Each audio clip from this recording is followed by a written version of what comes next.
introduce to you sea buckthorn, Hippophae rhamnoides, found above timberline in Tibet, all the way to invading the coastlines of Ireland.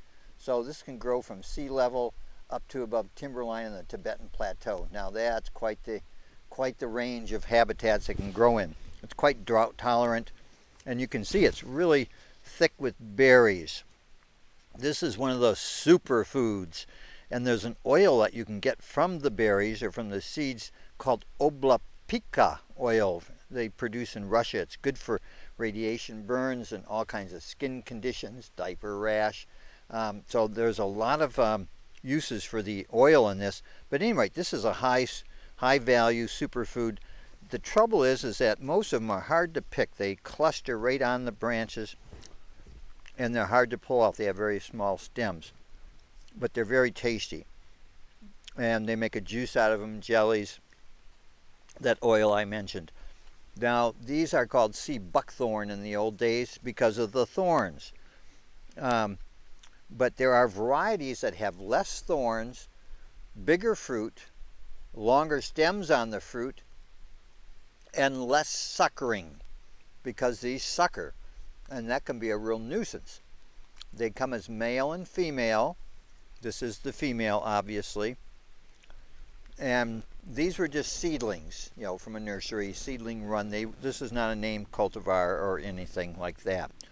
It's nitrogen fixing, so it's helpful to the environment in that sense. So it's I would recommend doing careful research before buying any sea buckthorn, and try to get those really improved cultivars with the less suckering habitat, bigger fruit, bigger and longer stems, etc. There's a couple out there that I've encountered that are pretty good. There's quite a few of these out there in the world. Probably One Green World Nursery in Portland, Oregon has probably got the most varieties available in the U.S. The male, here's all the next year's what's going to be the pollen bearing structures along the little stems here. So this is the male. Of course, you won't get any fruit, so you don't want too many males, but you need some. So a few males and mostly females is probably what you would want to get. How old are these trees? Oh, these are probably 20 years old, these particular set right here. So they've been around for a while.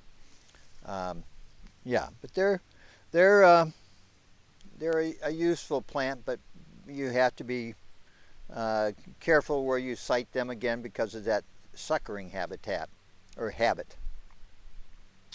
Okay, Hippophae rhamnoides to you.